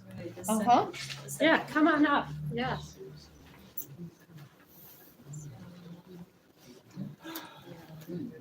If I can quote from David's 10 haiku, the second one, diverse elements combine and interact to form the universe. And I think for me, this reading was a combination of both, of diversity of writings, of people, of experiences that I would not be familiar with, that I would, that I think we all actually, being part of the world, need to have a responsibility to learn, to know of, from state bill and, personal experiences. I'm not a church person, but I appreciated, the faith. I mean, it's very uplifting to hear something like that, actually both your piece, Mr., and I think there was one other piece. Carolyn's piece, Carolyn's piece. As well as the universality that I found, from the filing cabinet, so I'm sorry, I'm not remembering all the pieces, but, and then the you stink, right? That's pretty universal in terms of, reaction. I had a So- question, there are two hatchets, are they related? Yes, Yes. in-law, That's sisters-in-law. Constance Hatchett is my sister-in-law. Okay. She's married to my brother, and they lived here. My brother is deceased now. He passed away on the 4th of August in 23. Oh, wow. But we're still here. Yes, we're sister-in-laws right next door to each other.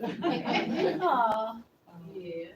Yeah, and the finding of joy in, in singing, what's really inside of you, as well as writing, and then also the universality of the horrid conditions of the world today. It's just like so many topics that we touched on. So I really appreciate that. And just to echo back to the community writing project in general, I think, that's just one of the, and I'm just echoing all that I learned from Hal Adams. I will just say, he was my, a mentor and an inspiration and a dear, dear friend. And we would always talk about that, the idea that in any group, every person is unique and yet you find commonality, right? And back to Dave's the whole issue of, diversity and relishing difference while finding common humanities. And I feel like that echoed through all of these writings also.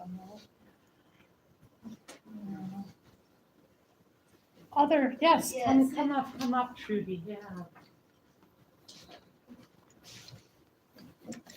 Janice, you were talking about the universality of all the pieces, echoing the human condition. But even when Robin was describing the teapot, and it's even the remembrance of my kitty.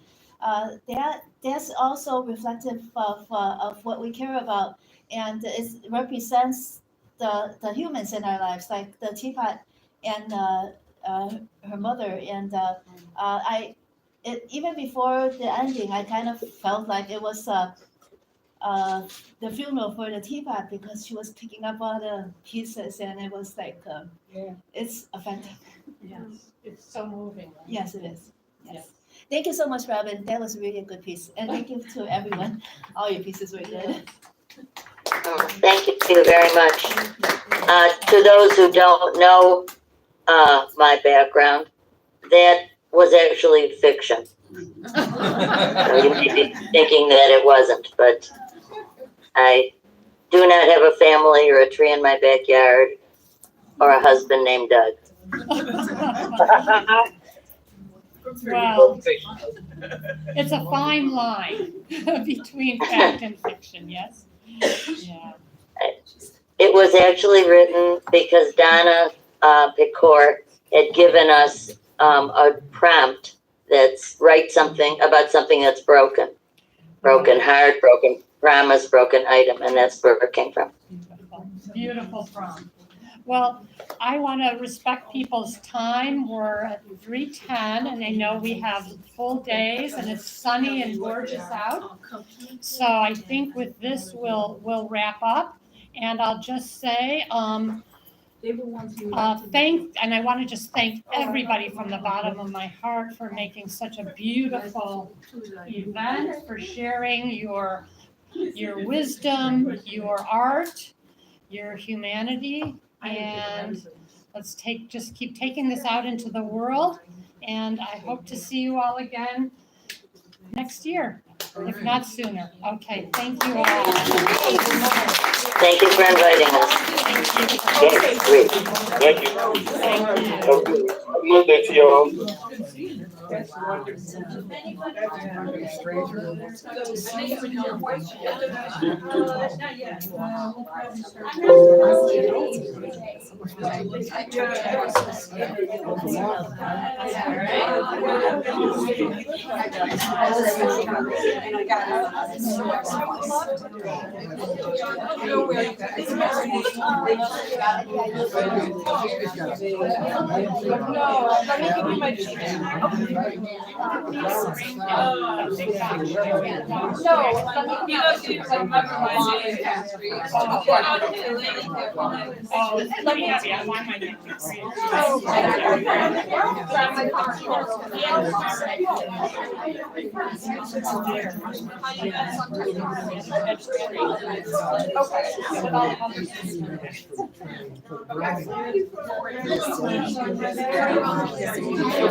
Okay.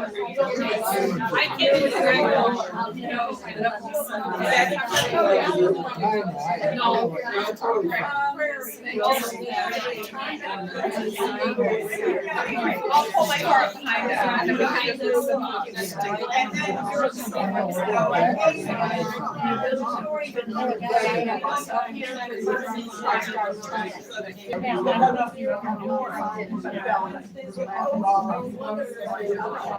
I know.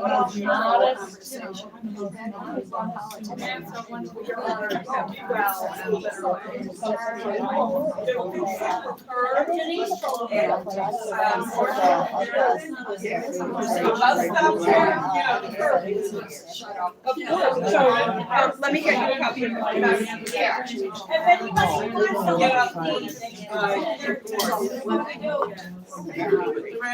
Can you go around that summer up? And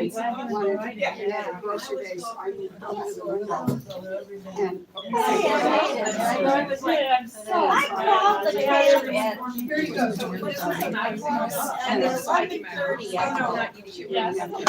11:30, and I mean, I like to be up in the building.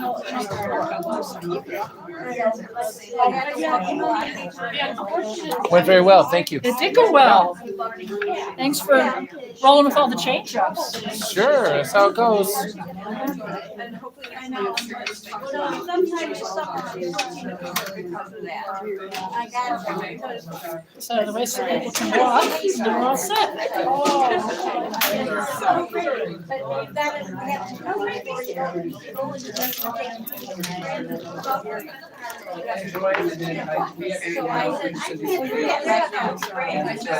What did you bring?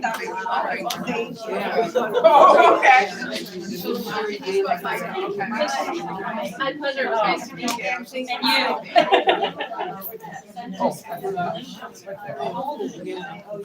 you. It'll be like 7 or 8 minutes. Sounds good. I made a change in the copy I was reading. Okay. So I don't know if that matters to you.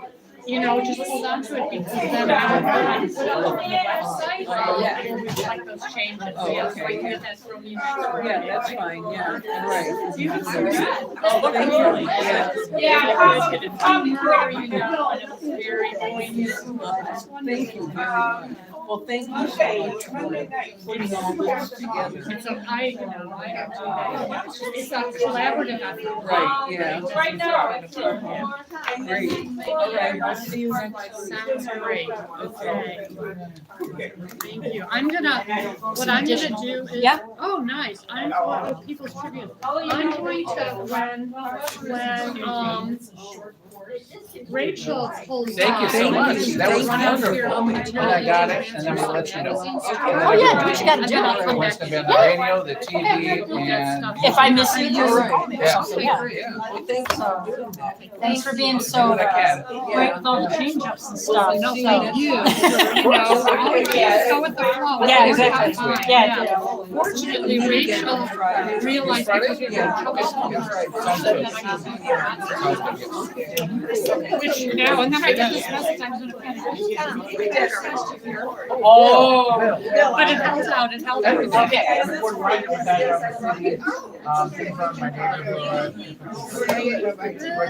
I'm sorry, what?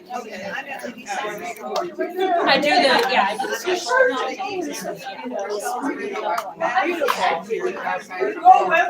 can do some of that too, yeah, like that's how I met Denise. This is the other one. This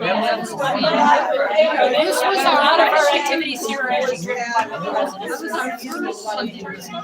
So we also partner with like the Paul University, Denise Cousette. Yeah, I don't, she's not in that one either. Let me make sure they. Entertainment? I know. No, not I everyone. They will have, I don't think you have our first Sunday maybe I do. Yeah, it's a couple times a year, like Juneteenth, we love somebody to come. It's rare, especially after COVID, you know, it takes a while to build that bridge. Oh, you But if you got it for Holy, I can't believe it. She's zooming from Mexico and you get to meet her. I know, in Mexico. Physically, that's crazy. They've actually recorded like the celebration a little bit, and then like your interview, and then your friends talking about it. That'd be cool. Now that'd be interesting.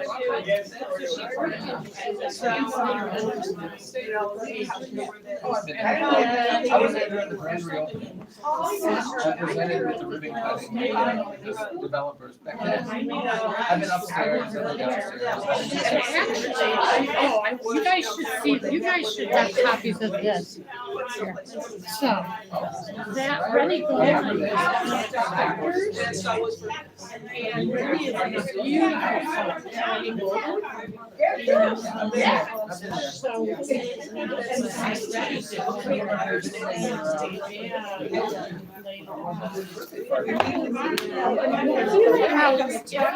I'll show you. If you look at Paper magazines,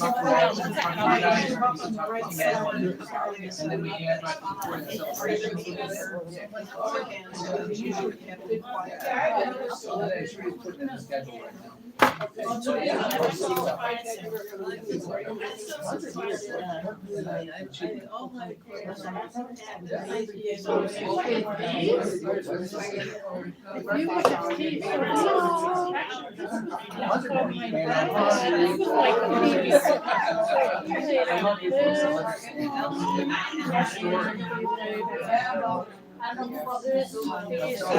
was like retirement spaces, like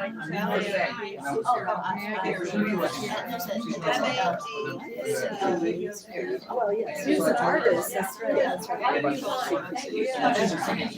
Elizabeth was still on your mailing list, your email list, because I got an email from her. I haven't read that in the summer. Must have gotten one from Donna. Yeah. We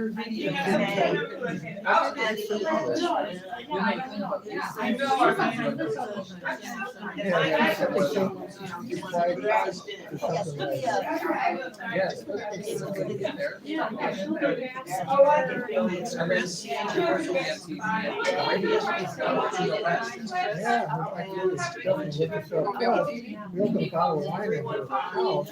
We didn't finish it, so she stopped it up. Gave it to us to take back to our room. And so I have to, when she was in, I'll do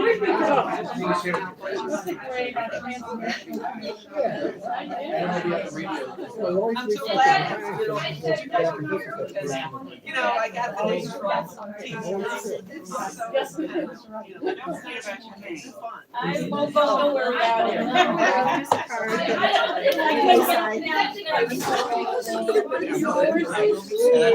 not gonna read it now.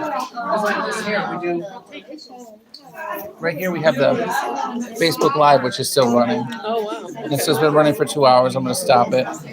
So we usually do Facebook